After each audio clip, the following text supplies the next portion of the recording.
திருவண்ணாமலையினுடைய அந்த நட்சத்திர வேட்பாளர்களாக அறியப்படக்கூடிய ஏவாவேலு போன்றோர்கள்லாம் அங்கே இருக்கிறாங்க. இங்கே எப்படியான நிலவரங்கள் இருக்கிறது அப்படிங்கிறத செய்தியாளர் செந்தில் முருகன்கிட்ட கேட்கலாம். செந்தில் முருகன், வணக்கம். அங்கே குறிப்பாக தபால் வாக்குகள் 8 மணிலேருந்து எண்ணப்படுகிறது. தபால் வாக்குகளை எண்ணுவதற்கு என்ன மாதிரியான நடைமுறைகள் அங்கே பின்பற்றுறாங்க? அதற்கு எத்தனை மேஜைகள் அங்கே அமைக்கப்பட்டு இருக்கிறது? அது சார்ந்த விவரங்களை பதிவு செய்யுங்க செந்தில் முருகன். அதான் பார்த்தோம் கோபாலகிருஷ்ணன், இது வந்து அதாவது திருவண்ணாமலை மாவட்டத்தில் மொத்தம் 8 சட்டமன்ற தொகுதிகள் உள்ளன.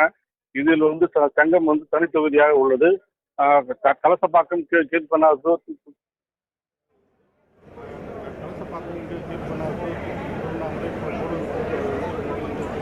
உள்ள அந்த வந்து மார்க்கெட் கமிட்டியில் பார்த்தோம் என்றால்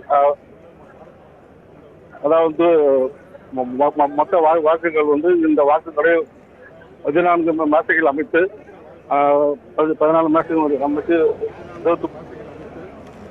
இதில் பார்த்தோம் என்றால் கீழ்பண்ணாத்தூர் சட்டமன்ற தொகுதியில் மொத்த பதிவான வாக்குகள் 2,10,325 வாக்குகள் ஆகும்.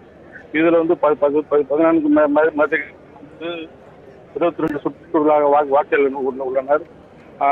இது மட்டுமல்லாமல் பார்த்தோம்னா காவல்துறையினர் இந்த முறை வந்து பல்வேறு கட்டுப்பாடுகளை பத்திரிகையாளர் கூட வந்து அதாவது அனுமதிக்கப்பட்டுள்ளனர்.